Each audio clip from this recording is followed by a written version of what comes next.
So you want to play a support thief, but also want to deal some nice damage. This build is for you. It has amazing healing, plenty of boons while still dealing good damage and having great utility in the kit as well. It's just an amazing overall pick for almost any instance content in PvE in Guild Wars 2. Even in open world, it works perfectly fine as well. It's just a very, very flexible build. So if you're intrigued by this, be sure to watch the whole video to not miss all the thing. As always, special shout out to all my supporters on YouTube, Twitch and Patreon that help me keep the lights on. And now without much further ado, let's jump straight in. Big disclaimer at the beginning, I just want to promote this build and explain every single detail to it. I did not come up with it.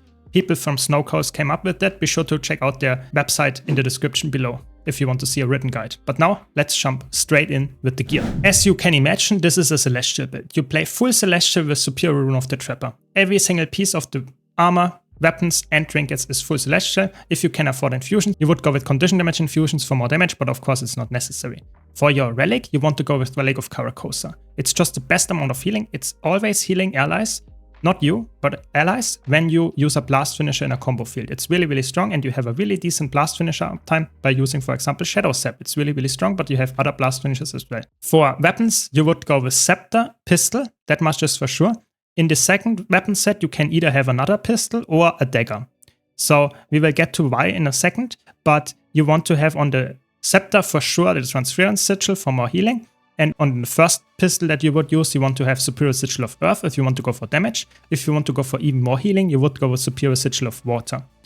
If you go with a pistol in the second weapon set, you would go put Superior Sigil of Paralyzation there, so that you can get some more CC, because the pistol has some nice CC, so you would only swap to this pistol if you need some CC. If you don't want to run a second pistol in the offhand, that is fine as well. You can just stick to one Scepter and one pistol. If you want to go for dagger in the offhand, you can actually access your attack here, the shadow attack from stealth, if you use the 5 skill on dagger and then get access to stealth, therefore can use the shadow attack and get some nice barrier to your allies out as well. Then I would use the water sigil on this one as well. But it doesn't really matter too much, you can run just scepter and pistol, that's enough. Let's talk about the consumables now. So for the consumables, you want to go with Spherithite oyster soups with mint garnish. It's the best option by far because it increases your outgoing healing effectiveness as a healer, really good. And you get 45 to all attributes, also very good because you are playing Celestial after all. For the utility consumables, you would go for Master Tuning Crystals or something of similar stats. If you want to go for more damage, that's the typical choice because this build is after all played as a healer that wants to deal damage. If you want to be more the healer role, you can easily go for Bountiful Maintenance Oils and have more healing output with a little bit of DPS loss. Be aware, you are the healer after all, so you want to fill the healer role still and don't greed too much for DPS. So if the fight requires you to heal, use Bountiful Maintenance Oils if you need more healing than that. Before I go to the traits, I want to mention if you want to see more content like this, don't forget to subscribe. But now, let's talk about the traits. So for the traits, really straightforward, you got Deadly Arts, Trickery and Spectre. Deadly Arts, just a lot of damage amplifiers, a lot of poison. You get more damage against unique conditions on the foe. That's quite good because you're Celestial, so you still get damage value from just power damage increases. Then you get more condition damage, and then you get immobilizing a foe poisons them, quite nice. But more importantly, striking a foe below the health threshold immobilizes them, so you get some soft CC with this. And poison you inflict has increased damage, really important, and the duration is increased really strong because it's really important that you get poison up. That's one of your main damaging conditions. And then you have other Deadly Arts trait apply 1 stack of poison, really nice as well. Then you have Trickery, that's your boon trait line, because you're after all supports, you want to provide boons as well. Stealing gives you initiative, you get more expertise, and your maximum initiative is increased by 3, that's good, you can spam your attacks more often therefore, and you get more damage increase per initiative spend, quite good, and Steal gains reduced recharge, also really good. So really, really strong trait line already from the minor traits. Then you get Thrill of the Crime, which is for your allies, Fury, Swiftness, and Might, also for yourself, really strong when you steal. Also the Siphon, of course, that's the steal in this elite spec. Then you have Bountiful Theft, so when you steal, it steals 3 boons as well. So your Siphon steals 3 boons from the enemy and grants Vigor and Might, really, really strong. And then of course you have Deadly Ambush, which means that stealing applies bleeding and the bleeding inflicted is more potent. So really, really strong. Just overall really good utility trait line. And then you have Spectre, you get access to a Shadow Shroud, we will talk about it in a second. But you also get access to a Siphon, which is a cast on your steal, but it is also able to ally target. And ally targeting your steal will give some barrier and also gives some recharge reduction to steal and also helps them because we will tether to you and therefore get some nice boons.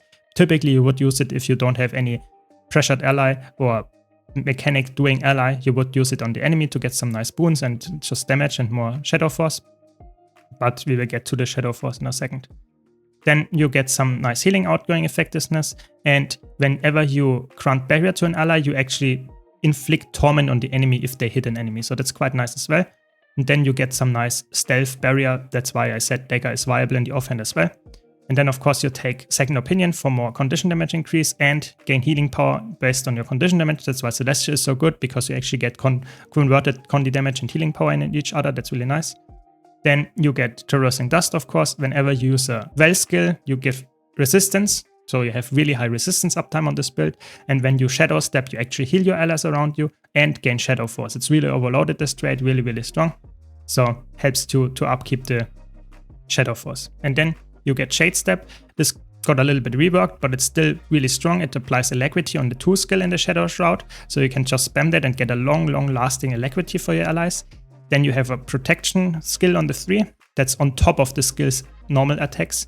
And then your auto attack heals a little bit, and the 4 skill heals way more importantly. And the 5 skill, in addition to giving stability, also provides Aegis. The Shadow Shroud is really strong because the auto attack, of course, some nice damage and heals. The 2 skill applies Alacrity really importantly and removes condition and is a blast finisher, therefore can heal with the Caracosa relic. The 3 skill is really nice CC and is protection for your allies and barrier, so you see how overloaded this is. Then you get healing here and some nice damage. The 5 skill is some Aegis, it's a nice stun, it's a blast finisher, can heal with the Caracosa relic and provides stability to the allies. It's like really overloaded, the kit. So taking this makes Spectre like insane utility. Let's talk about the skills now. Like I said, Pistol would be the 4 skill, the most important one, to just get a lot of CC out. If you need a lot of CC, you would swap to your Paralyzation weapon. Or if you run Dagger offhand, you would use it to get stealth with the 5 skill. But the 5 skill on Pistol you would never use. The 2 skill here is nice for barrier, might and protection. Also is a blast finish and can heal. The auto attack is really strong if you target the allies, especially if you use the stealth attack. And then the 3 skill, it's the bread and butter of this build. You would use it on an enemy target to get some damage, but typically you would use it on an ally target to get barrier, region, vigor, and it's really, really important also for allies around the allied target. Really, really important. And that's how you keep up your damage as well, because you combine it with Spider Venom to get some nice poison procs from your allies and you. It's an instant cast, just nice venom attack. Then you use your healing skill, of course, the Well for healing for you and for your allies. It's a Shadow Step, therefore heals. It also grants resistance, as well as the Well of Sorrow and the Well of Bounty. Well of Sorrow damaging well, but still applies the resistance and heals because of the Shadow Stepping heal. And then Well of Bounty, just immense how much crazy boons it gives. It's really strong and it grants just the stability on the initial pulse as well. So you can actually get a nice stability uptime just by using the skill of cooldown. It's really, really strong. And if you pair that with your 5 in the Shadow Shroud, you actually have really high stability uptime as well as resistance uptime. Of course, use that all the time. You can swap the Well of Sorrow and the Spider Venom for other skills. For example, there are many ways. You could, for example, go for more CC with Well of Silence. You could go for a Shadow Step if you want to do mechanics and also can double heal, so to say. Then you can use, for example, Signet of Agility because it also cleanses and grants endurance, really, really strong. You can go for a Portal if you wanted to port your allies. You can use Prepare Seal Area for projectile destruction if you really needed to, because you're after all the healer. You can use Prepare 1000 Needles for some damage. You can prepare the Pitfall if you want to get some more CC out. And you can also swap the healing skill, for example, if you wanted to go for Scalp Venom, which is also a little more potent heal because it also helps your allies a bit more, even though you lose the resistance, so keep that in mind, and the Shadow Step, but both of them are viable. And from the elite skill, you can go, of course, Basilisk Venom for a lot of CC if that allies are around you, but you can also swap that for Thief skills to get some more damage out, or you can even go for Shadowfall if you need another resistance and CC applying skill. So I can see that this is really, really potent set of utility skills. You can swap to a lot of different stuff depending on the encounter. You're after all the healer, you want to fill the healer role while also dealing DPS. It should not be your main priority to deal DPS. You also want to keep your allies alive and provide the boons. Let's now quickly talk about what you should know about Spectre. A lot of your skills are single target and around the target. So that means you have to target your ally. How can you do that? It's very important that you set up this so-called personal marker. Use a specific keybind here. And if you then tap it. So to take the target, you can swap to it. It's only for you. Only you can see that, not your party. That's helpful because if you know that's one person, that, like the commander, is always staying on the stack, you can target those person and you will always target them.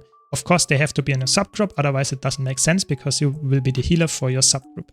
So this is really important. If you want to know how to set it up, you can just go here and set personal target and take personal target. This is really helpful. Of course, you don't have to. You can also use the mouse or your squad UI, but I would highly recommend to do that with the keybind. It helps a lot. So because all your skills, especially the 2 skill, the siphon, and also the 1 skill here, are very important that you target your allies with that. So you keep up Alacrity by using your 2nd skill in the Shroud. So always try to use it at least like 3 or 4 times while you're in Shroud so that you have it up to 30 seconds when you go out and you can actually do other stuff and are not forced to use the Shroud of cooldown, but it's obviously not necessary. You refill your Shroud by casting Siphon. You can start getting some Shroud in the beginning of a fight or before the fight actually using Siphon on an ally. Otherwise, I would only recommend using Siphon on enemies because it gives you more damage that way. And Boon Corrupt, of course. Of course, you're a healer, you don't need to follow the rotation, but I will still talk about the rotation that you can do for the maximum amount of damage. For the opener, you want to use Spell of Sorrow into Spider Venom. During the cast, of course, because it's instant cast, use Spell of Bounty into Shadow Sap 2 times. Then you use Siphon and enter the Shadow Shroud. So you should do that quite fast so that you can actually upkeep the Alacrity because you need the Shroud to upkeep the Alacrity. So you use one Horn Shot into Grasping Shadows, into Eternal Night, into 3 Horn Shots, use another Grasping Shadows, use Dawn's Response, into 3 times Horn Shot, into Grasping Shadows, again 3 times Horn Shot, Eternal Night, into Grasping Shadows, and exit the Shroud. This is not extremely rigid, you can swap that up, just use at least 3 or 4 times the Grasping Shadows if you can. In the Scepter loop, you would start with Shadow Sap once, then you use Master Shot and Endless Light, and use Shadow Sap again. Be aware, you use it to ally target the 3 skill. Then use Well of Sorrow, Well of Bounty, another Shadow Sap, and enter the Shroud again. Always cast your important damaging skills like Siphon, Well of Sorrow, and Spider Venom off cooldown. If you need more healing, you of course can do more Shadow Saps because they heal with the Blast Finisher. Also use your Healing Will, of course, if you need a lot of healing. And be aware though that you can interrupt your Endless Night if you put in too much other actions. Let the cast finish.